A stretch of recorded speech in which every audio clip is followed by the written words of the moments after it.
closet, also known as the Jim McCarthy Voiceovers World Headquarters Studio. This is the JMVO Weekly Primer. Please subscribe, rate, and comment via jimmccarthyvoiceovers.com/podcast. This is episode 38 of the JMVO Weekly Primer. The JMVO Weekly Primer is all about making your life better through marinating your mind in good stuff. It's something I really, truly believe. My name is Jim McCarthy, owner, operator, and chief bottle washer at jimmccarthyvoiceovers.com. I believe that as business owners, entrepreneurs, and overall salespeople, we are bombarded by negativity every day, and it's the last thing we need. If you want to see your life and business change for the better, consume nurturing, good stuff. That means the books you read, the podcasts you listen to, the food you consume, what you do with your body, the people you hang out with. Start auditing that stuff because it makes a huge difference. So, of course, you can subscribe to the podcast, comment, rate, and all that good stuff at jimmccarthyvoiceovers.com/podcast. Pick your poison for iPhone, Android, iTunes. We're on Stitcher. We're on Blueberry. Soon to be on Spotify. I've yet to find out about that. We're looking into that with Blueberry. They're making the connections and doing all that stuff, whatever it is that they do. So, of course, the show is sponsored by Big Dot Lighting, commercial LED lighting conversion specialists. If you own a business or work for a business or are a facility manager, a property manager for an apartment complex, automotive dealership, and you see those big shoebox lights on your poles, we convert those kinds of things to commercial LED fixtures, meaning that you save energy, you save money. It's less of a headache with maintaining all that stuff. We just did Tribeca University. We're working on a Ford dealership right now. We've got an operational expense approach that we can put on for you so you don't have to worry about putting up a lot of cash in the beginning. We can just do it over a set amount of time. It's called LAMP, Lighting and Maintenance Partnership. Huge for businesses that are pretty open-minded about just making it an OpEx type of deal. Now, on with the show. So, about a month ago, about a month and a half. Actually, let me start this way. Whenever you get on the road to entrepreneurship, whether it's in a sales position, because sales is somewhat entrepreneurial as well, I don't think anybody can really anticipate the ups and downs that being your own person, your so-called own boss, can really do for you and how it can beat the crap out of you at times. My guest for episode 38, has been in a business that literally kicks the crap out of you. So he's going to be coming on here. He's been huge in the wrestling circuit for many, many years. He's generally huge. Please welcome to the show, the big guy, Ryback. What's going on? Thank you for having me, Jim. Not a problem, man. So are you kind of like, we were talking a little bit before. He and I have a little bit of a common thread. I used to live in Las Vegas many, many moons ago. You live in Las Vegas. So we're catching up. Listening to your podcast has actually been quite like going down memory lane and hearing all the different places that you hang out, which were a lot of the places I hung out because I was actually working for CBS Radio at the time. Okay. And just a lot of similarities. And it's one of those things like, man, it would have been cool to have known you then. You know what I mean? No, thank you. Yeah, no, I was born and raised out here, and the town is changing rapidly. It's been growing for many, many years, but since the Golden Knights came here, and then, on New Year's, I actually drove by the new Raiders Stadium being built. We are getting an influx of new people coming here, and I live in an area, there were no homes around me for many, many years, and now there are homes everywhere around me, and thousands of new ones being thrown up, and growth is always a good thing, but Vegas has always felt like a big city without kind of being like a New York or an LA, and it's been wide open, and I feel like we're starting to get congested now really, really quickly. So we were talking about that on episode 37. I was talking about San Diego was my guest, and we did the podcast in his home. He was a drummer for Cyndi Lauper and Joan Jett and a whole bunch of other people throughout the 70s, 80s, and 90s. And we were talking about that exact thing. We're talking about acknowledging people. And I came from Connecticut. We moved out to Las Vegas in 01. And both my wife and I, well, at the time she was my wife-to-be, we were talking about how we were at the checkout line. I want to say it was in a Smith's, if they even still have a Smith's out there. They're huge out here, yeah. Are they still out there? Albertsons ended up becoming our grocery store of choice. But at the time, we were checking out, and the two girls were kind of volleying a conversation, something that just never really happened in Connecticut. In Connecticut, you just didn't make eye contact with people. So they were talking about how one girl's new boyfriend, his old girlfriend, ex-girlfriend, wanted to take her out to lunch and talk about whatever situation and whatever. So I was just, I wasn't really listening. I was sort of maybe eavesdropping. And they said, well, what do you think about that? And the whole conversation kind of paused and got awkward. And I was going, and I kind of looked up from whatever I was doing. And she goes, sir? I said, yeah. What do you think about that? And I go, you're asking me? Yeah. Oh, it's a free lunch. Why not? Yeah, I never thought about it that way. And it was I didn't know she was talking to me. So, I mean, that kind of thing, moving to Vegas was a big eye opener for us. It allowed us to, it was our big risk. I mean, it was our big adventure. We moved out west, never being past the Mississippi River, never been to Vegas before. And it turned out to be a great opportunity, and we're glad we did it. But I mean, it was one of those things that over the 4 years, I noticed what you're talking about. It was just stupefying how crowded it got real quick. Yeah, they're doing construction on all the freeways out here to make room for everything for all the new people, and it is. I avoid it at all costs going down the I-15, the Spaghetti Bowl, all that now it's backed up every day, and it's luckily I work for myself and I live away from all that, so I don't have to go that route. I'll usually take the 215 around town and save time going that way, driving around rather than going through. So it is what it is. It happens everywhere, and it's getting the sports teams here has opened up the floodgates. Oh, I bet. Nashville's going through quite the renaissance itself, especially for the past 10 years. We've become the darling city. But let's start from the beginning. I want to hear the stories, how you got to be where you are. You are a full-size man. I mean, it's how did you what inspired it, and how did it start really taking root and getting to where you are today? I've always been fascinated by training, and I started working out. I always say 12 is kind of around that point I started working out. It was probably even sooner than that, but grew up, playing every sport and being athletic and having success in everything and being grateful for that all growing up. But I was always, and I came from a baseball family with my mom, her father, Eva St. Clair, played for the Braves, and her brother, Randy St. Clair's pitched in the World Series. He's been, he was a pitching coach for the Washington Nationals for many years, and he's gone from team to team, but he's done it all. And he was a relief pitcher for many years in the pros. And baseball was my first skill I learned sport-wise, and that was always what I did, because I just that was the first thing that was taught to me, and I did well at it. But wrestling was always something I was always drawn to, and I didn't really think it was ever. That was more of a dream, so to speak. Just that was more fantasy, and didn't really know. I didn't know you could be a pro wrestler. That didn't seem like, they seemed like cartoon characters when I was a kid. So luckily things lined up for me where I got an opportunity through WWE, through a show called Tough Enough. I was in school at UNLV and sent in an audition tape and was selected. And I was so confident I was going to be picked. I went and I dropped my classes. I got a refund for the semester, or a partial refund.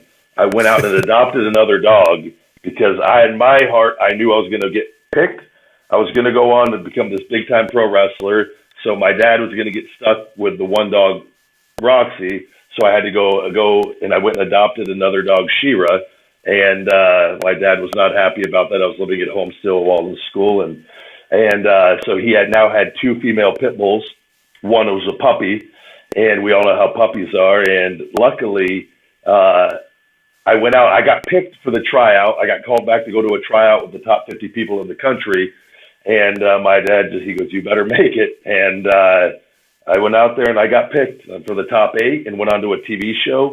And then I got offered a developmental contract shortly thereafter, and then had to move to Atlanta, McDonough, Georgia. And then that began my journey in pro wrestling, which I was gone for 7 years, and there was its ups and downs. I was released out of developmental at one point for a couple of years in that, and then eventually got rehired and made it into the WWE as Ryback. So.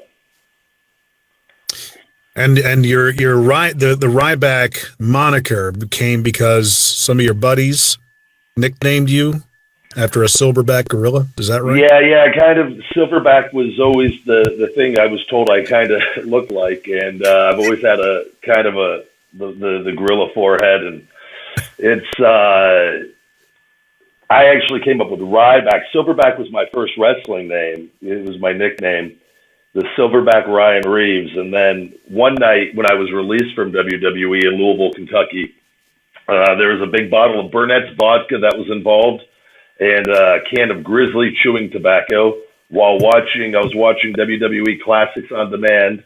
And then Terminator 2 came on, and I, in a drunken stupor, was kind of just looking at Arnold, and I was giving myself a motivational speech because this all kind of ties in. My buddy Luke Gallows, who's in the WWE now, he actually gave me money. He was fired also at one point, and after making it, and he gave me $30 tip for the book The Secret, which it changed my entire life, and then that's a whole other conversation on just getting me into thinking positive, but in the law of attraction, but. That was kind of the beginning into all this. So I'm sitting there watching Terminator 2, talking to myself, giving myself this pep talk, which I was saying, I'm a machine. I set goals and I achieve them. What happened to myself? Because I was at a really low point. And then I just said the name. I was just sitting there saying Silverback. And I knew I needed a new wrestling persona, a new name. And then it just came out Ryback. And where I just combined Ryan and Silverback. And but it took an entire bottle of Burnett's vodka to come to that realization, in which then the character I came back to wrestling with was a cyborg from the future with a red eye contact that I couldn't even put in for myself. I had to have a girl help me every night.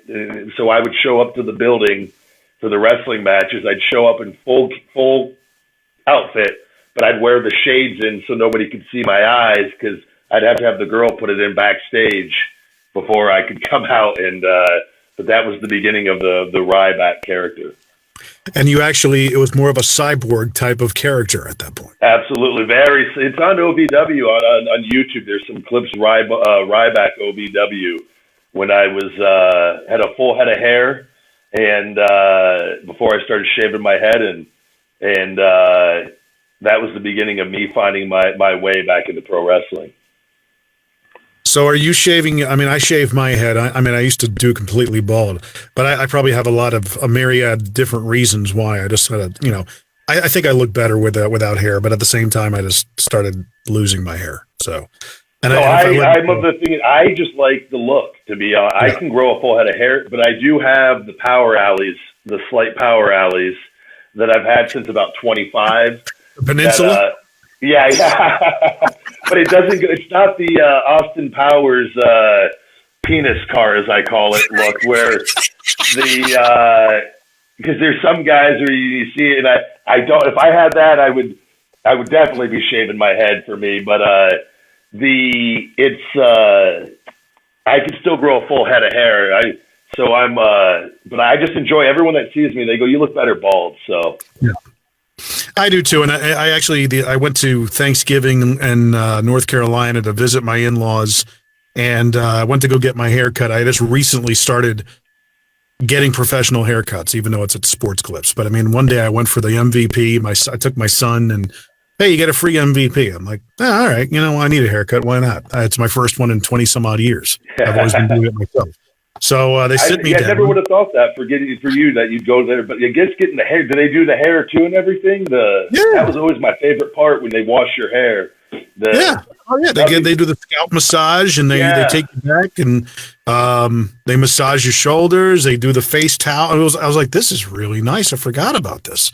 So my wife's like, dude, just knock yourself out. Once a month go. But in Charlotte, they actually took it all the way down with like a face shaver that they had.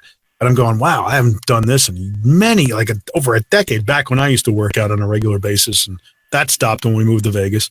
But but that really kind of worked out. But we're talking about getting bald. That's awesome. But I mean, it's a badass look, man. I had to. Thank you. No, that's what I agree. So, another thing is when I was before I became Ryback, I had a run as a character called Skip Sheffield, a corn-fed meathead from College Station, Texas, whose catchphrase was "Yep, yep, yep, what it do." In my dumb Texan, what I considered to be a dumb Texan voice, and I always said, because that character I came up with I met a firefighter when I was my first year in wrestling. His name was Skippy in McDonough, Georgia.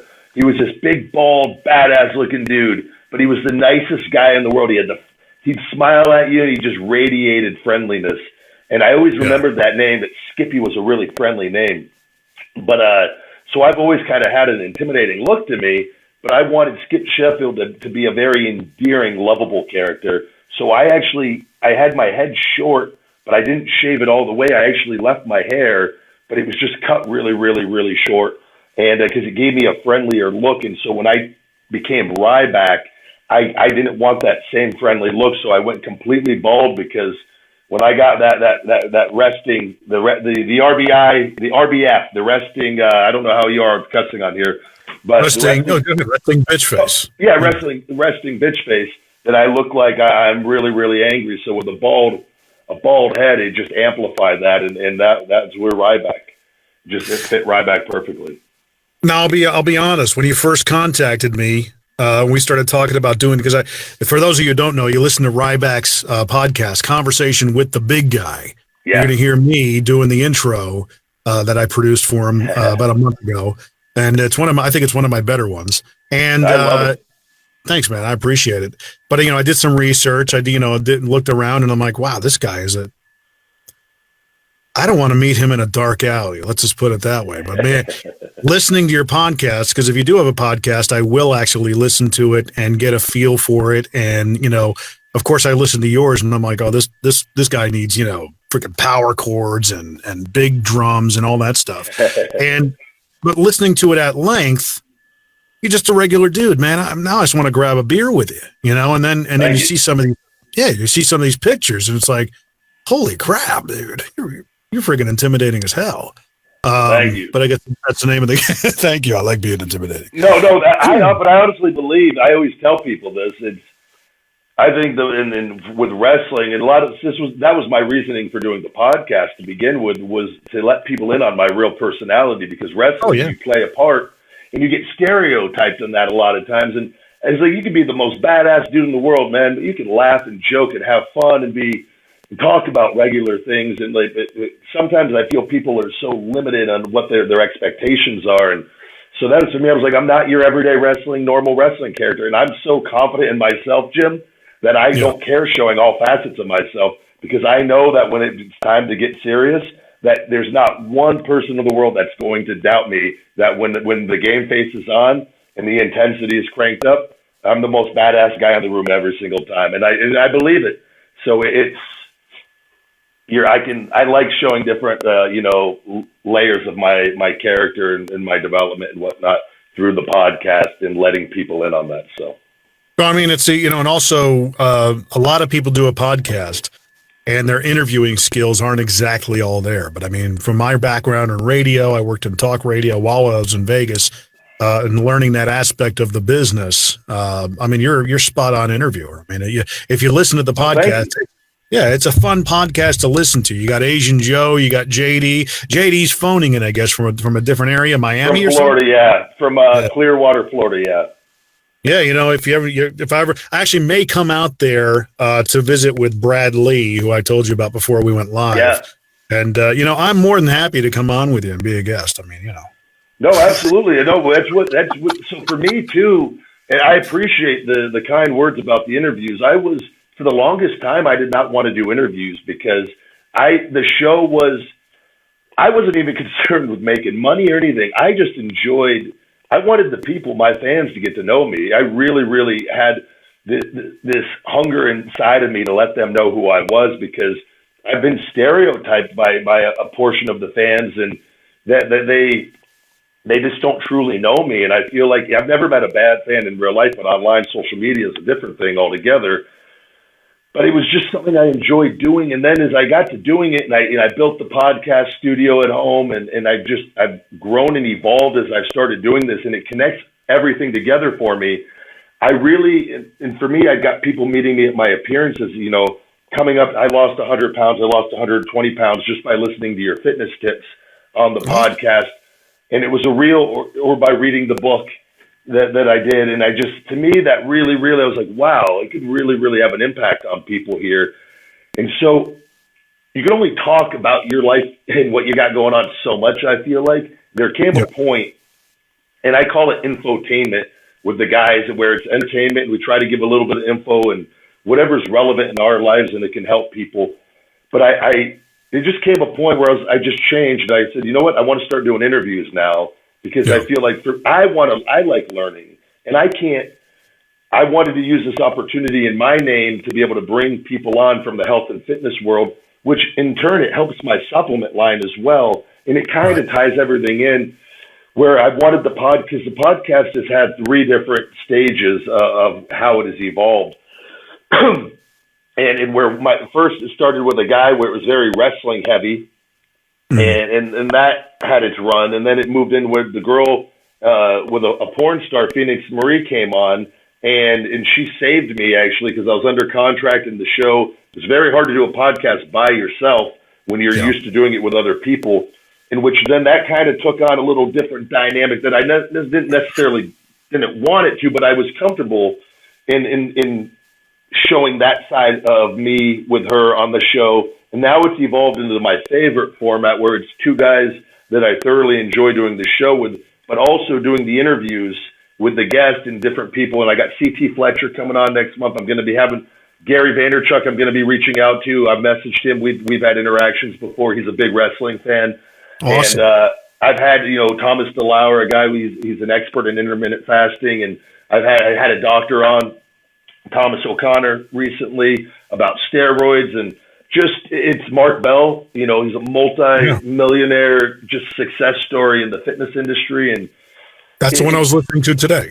Yeah, and I finally hit. I appreciate that because I interviewed a lot of my friends first because I wanted to make sure that when I started that, because and I have a habit too, and I don't know about you, but I hate listening to myself back, but I do it. You have to.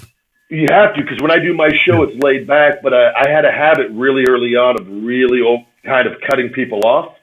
And I didn't, it was never on purpose, but they'd say something that would trigger a thought, and I wanted to get that thought out, and I had to learn to kind of hold that in, and I still do it. It's a horrible habit, but I'm way better at it now than I was, but I wanted to make sure when I did my interviews that I didn't step on people's toes, because I'm there to talk to them and let them talk, and it's not about me. So it's a different mindset, and I try to be very conscious of that. So I'm glad that I appreciate the kind words, because it was something I was slightly nervous on getting into it, but it seems to be going well. Well, and it's something that you just kind of do. You hit on one thing very big that I preach when I talk about podcasts. I do a lot of, sales coaching and stuff like that with a lot of creative types. And one of the things I talk about is, hey, if you want to start a podcast, there are equity points to starting a podcast. I think it helps your sales game. It helps, becoming a better listener. It helps you. It enables you to get your business out there and talk about your business, like I did at the top of the show with Big Dot Lighting is another business that I'm a partner in. Yep. In addition to the voiceover and video stuff and podcasting stuff, but the other aspect is like what you just talked about, Gary Vaynerchuk. You want to meet him. I want to have him on my show. And with a podcast, who do you want to talk to and get an hour of their time? Invite them on your show. I've had, Elena Cardone, Grant Cardone's wife on. I'm a big Grant Cardone fan. I'm a 10X man. Yeah. I got his poster hanging up right over here across me in his podcast room. So my buddy, I produce a podcast for my friend Rich Redmond, who plays for Aldean, Jason Aldean, and we actually flew down to Miami to interview Cardone for Rich's show. So we were able to actually get inside and meet everybody. So podcasts are powerful, man. When you do them right and they're engaging. I made the mistake and I didn't fall back on my radio laurels, and I would always have like different questions. And Brad Lee, he actually, when I had him on, he says, man, just make it a conversation, to shoot the breeze, and that's a big part of it. If you're having a fun conversation with somebody, that's the biggest fun part about it. So that's for me too. I'm the same. I take notes for when I do my interviews, because I want to try to tell a story with them sometimes, but I don't try not to stress over it, because the conversation is going to go where it goes naturally, and you got to run with it when that happens.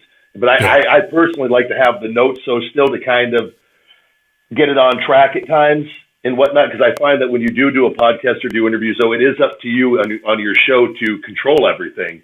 Yeah. Too. But I'm enjoying it, man, and you got to provide something of service to people if you want their ears. That's the way. Whether it's entertainment or information, just something you got to provide something of service. So I'll share with you my tactic to get Vaynerchuk on my show. I know he's a big fan of consistency and commitment, and if you're going to get his attention, you better be good to get his attention. Yep. I got a reminder on my phone that says email Gary V. I've gotten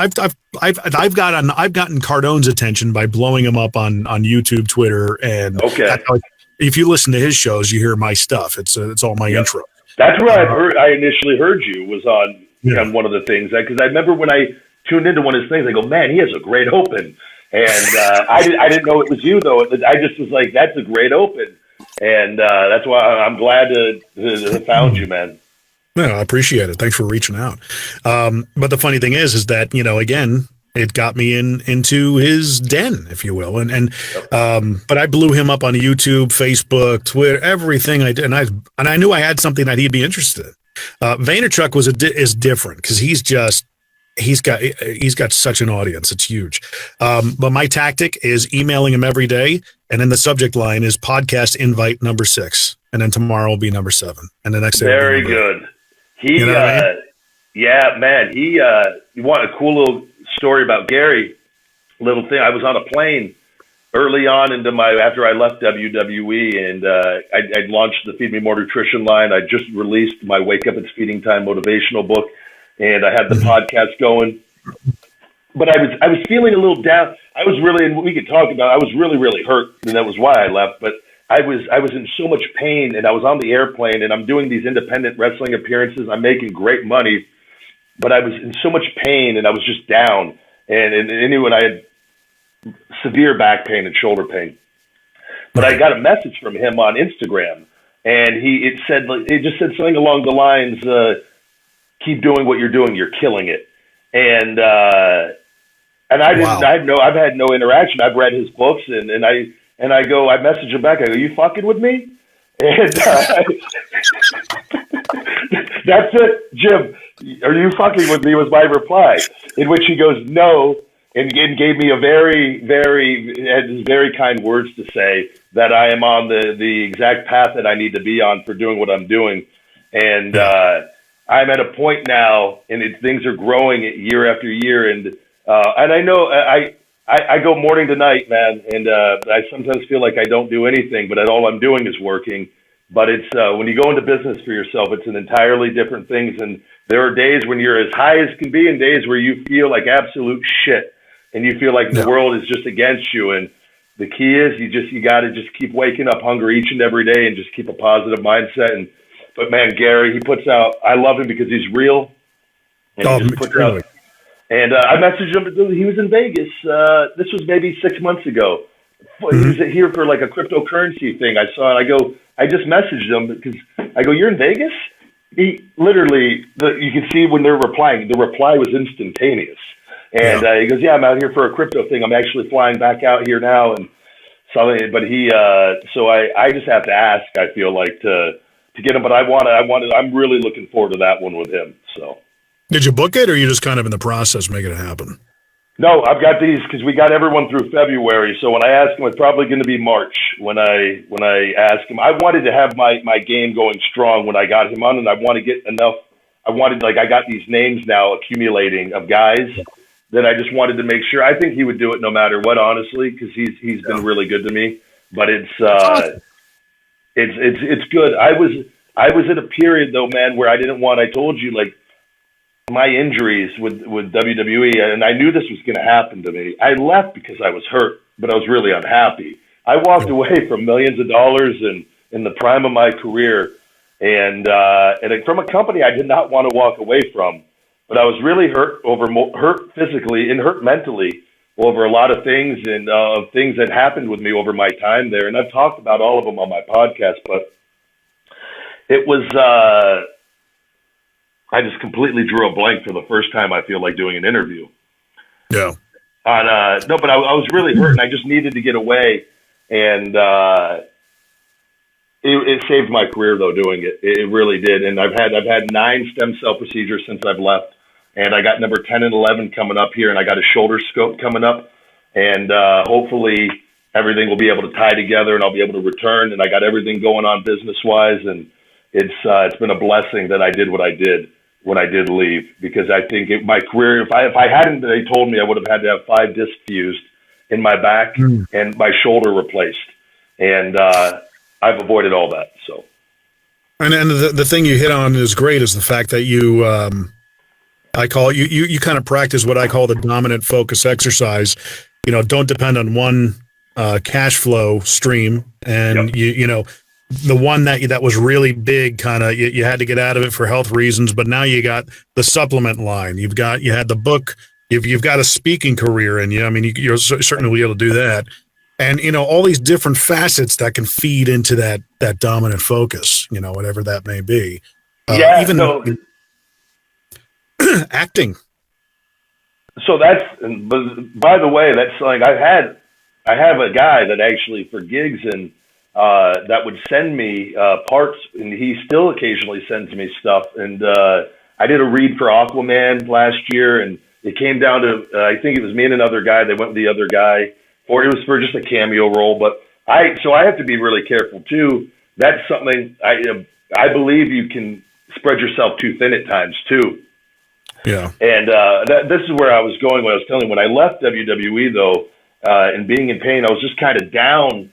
Because I had to stop doing a lot of stuff physically to let myself heal here, and it's been a 2-year process and whatnot. But I'm not big on, man. I tell people I don't like fame, to be honest with you. I don't like it at all. I understand its importance in being able to have power and influence over people and whatnot. But I sometimes tell people I'd rather just have a business and be successful, and nobody knew who I was. Than be the most famous person in the world, because I think it can kind of ruin aspects of life in many different ways as well, especially in this day and age with everything. But I went through a period there where I kind of just wanted to, even though everything I'm doing, I'm on social media, and I was laying low though while I let myself heal. And now my mindset, now that the pain has subsided, I'm more of that, okay, let's get back out there sort of thing, where I'm now going for the names on interviewing people. And I was at a period where I just didn't want to really bother with anything. I was in so much pain, man. And it was just, I just dealt with it the way I knew how to. Yeah. And that's with my story of full-time entrepreneurship. I always knew I had it in me. My father was an entrepreneur, and he owned his own business. I ended up doing, I was radio for many years, got into the car business. I actually really loved selling cars. I sold Benz, and I loved it. Okay. Got out and did something else. And that was the second job in, 5 years, that all of a sudden, where I was told that everything was honky-dory, you're doing great, then I come in the next Monday, and we're letting you go. And the first time it happened was at a collision shop here in Nashville. And, it was one of those things that I almost took the jump to full-time and just do voiceover and video and everything, but I always felt like there was something else that needed to happen, for a reason. So we went into the car business. I learned how to sell. I learned how to close. I learned how to lead people down a a path to the end zone, if you will. And it really I thought I knew how to sell before I did that, but it really taught me. And I tell people that all the time. But I got out of that, and the second time it happened to me, I went home to my wife. Mind you, I got a wife, I got a house, 3 kids, the health insurance, friggin' dogs. We had a trip to Disney coming up, and she says, "Well, what are we going to do about Disney?" I said, "Don't worry about it. Come hell or high water, we're going on that trip. I don't know how I'm going to do it, but I just, Grant Cardone." He says, "Commit." And in my head, I was going, "Okay." Yep. So. But again, podcasts were a big help for me in that time because I had up days, down days, a lot more down days. Yeah. I'd go out, take a walk, listen to a podcast, and it lifted me right back up, man. Cardone and Vaynerchuk were a big part of that. And I told them. And you just said something, too. It's really important for people. And this is why I wear nothing but Nike shoes. One, they're comfortable. I love the just do it mentality. And it was, I don't know who I got it. I don't know if it was Gary, but it was just commit, do it, and figure it out as you go along. I knew nothing about running a supplement company when I got into it, and now I'm at a point, and it's incredible, and it's dealing with other people's problems all day long when you're in control and everything. But it is you just do it and you figure it out, man, and because otherwise the time's never going to be right. So. Well, it's funny that you mentioned that the LED lighting company that I'm a part of. That was literally my business partner and I met the next day that I got let go. And that started that. Yep. And that's how, it was something that he was doing with another company. He and I met through various networking organizations that I was a part of.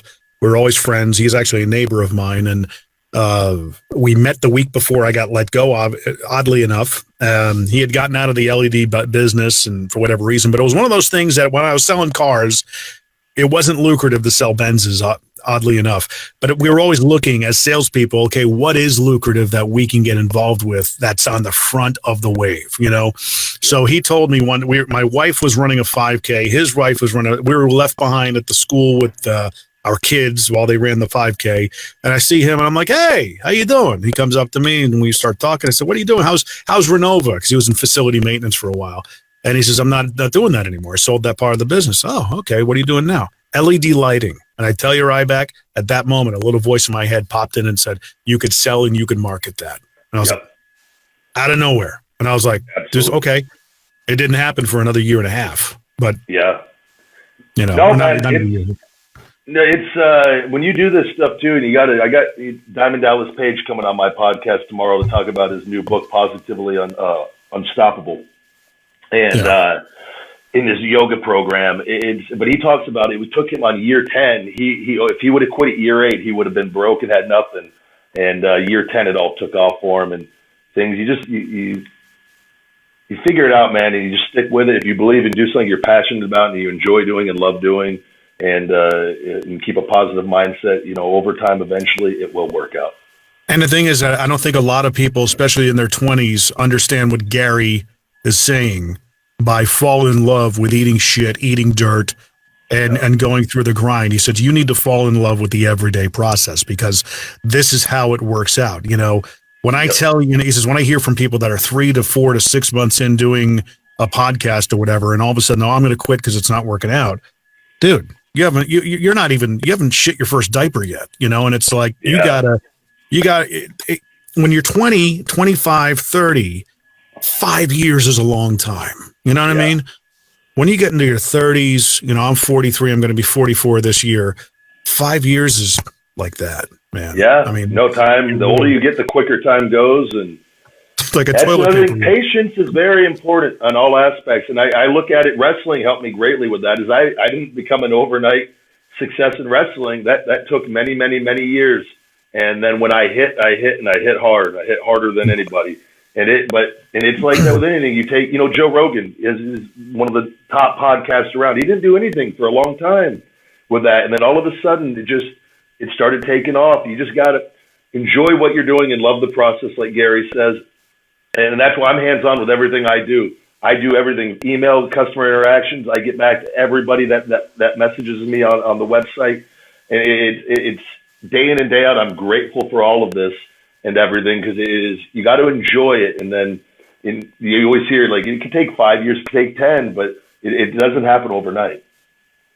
And that kind of equity, again, hearkening back to episode 37 with Sandy Gennaro, when you have that kind of outlook, your legacy is going to be immense. It's going to be great. People are going to remember you for, man, what a great guy. You know what I mean? And I ran into a lot of people in Vegas, CBS radio. We were kind of the hub with anybody who's a who that came through town, came through our building, because we had 6 radio stations. So I met people who made a massive impression on me that I remember to this day. Alan Thicke being one of them. Just a nice guy.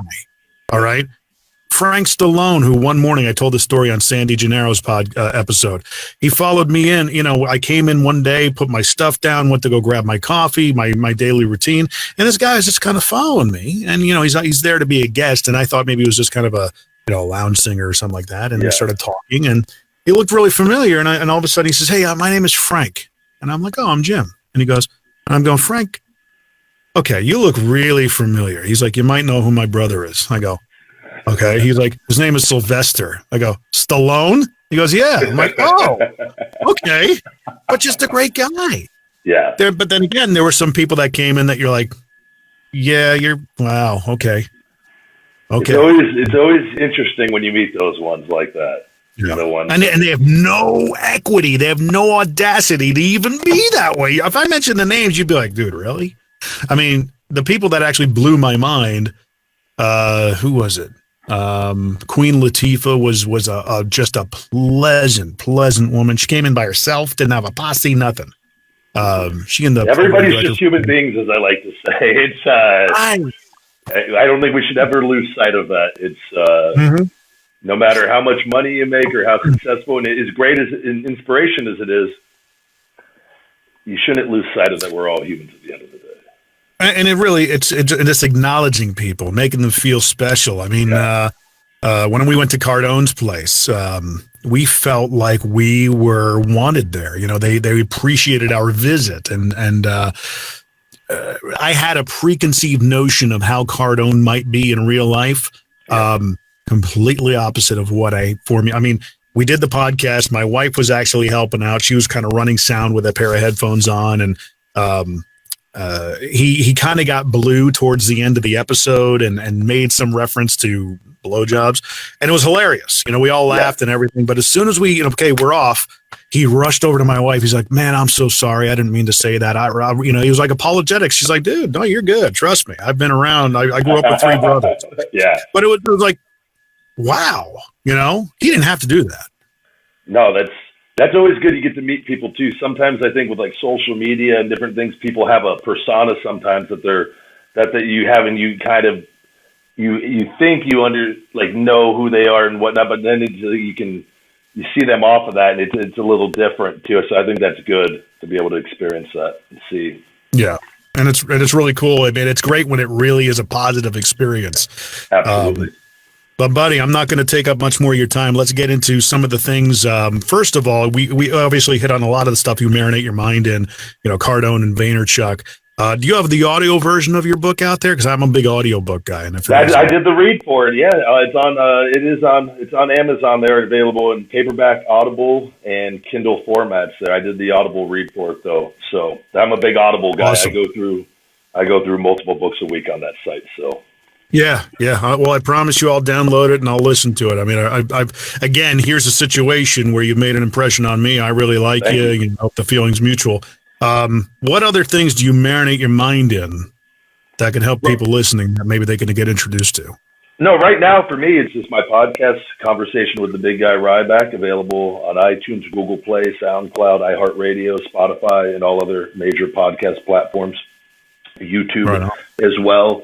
And, my Feed Me More Nutrition line is my baby. That's at Feed Me More Nutrition on Instagram, and at the Big Guy Ryback 22 on Instagram, or the 2 big accounts. And that Conversation with the Big Guy is also the podcast account on there as well. And they're all linked together on that and whatnot. But other than that, right now, my main goal is getting healthy. And this past year has been, for people that listen to my podcast, my dog Sophie is a 3-year-old Frenchie. She's had three back surgeries this past year. She has disc disease. So it's kind of, I've literally, I'm thankful that I work from home and I'm able to be here. And I've had to cut down on my wrestling appearances, which have been good for me because I needed to give myself rest and taking care of her and whatnot because it's constant work.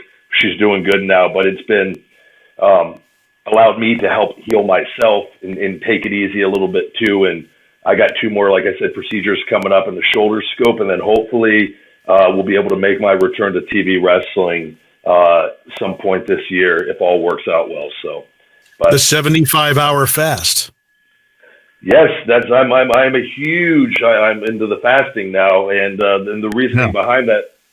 No, the intermittent fasting is I do 19 hours a day, no food, 5 hours a day eating, which I'm actually due to eat here. These are my branched chain amino acids I'm drinking to start it, to break it. But it's the prolonged fasting. I got to do a 72-hour fast for my stem cell procedures because research has shown your body actually produces stem cells between the 48 and 72-hour mark with fasting, so that when they go in there to get the stem cells out of my bone marrow, which they got to extract, there's actually, I don't know the exact number, but I believe it's somewhere 10 times the amount of stem cells or 20 times the amount of stem cells. So I'm actually getting more bang for my buck, more healing. Yeah. And it is so, and he said most people can't do it, but I've already done 48 hours, and so 72 is the next one for the first procedure. So. Yeah, you mentioned that it was your personal record, your PR. And I highly recommend, man, for people. It is, I kid you not, Jim, your brain, clear thinking, the energy is unreal. Once you get past that hunger phase, it is, it truly is an experience, and you'd be amazed at how much you get done because you don't want to just sit still. You have so much energy. I kid you not, your wife would love you. Then you'd be doing things around the house if you're bored cleaning, and because you just want to keep yourself busy, man. And it's not something you do all the time, but and I have my reasons for doing it with the stem cells, but it's incredible. It's kind of funny when you were telling that story on that show, his recent, if you look up the podcast, Ryback's podcast, it's the most recent episode where he talks about going 48 hours, not eating, and then going into a movie theater and how that first wall of smell hit you with the popcorn.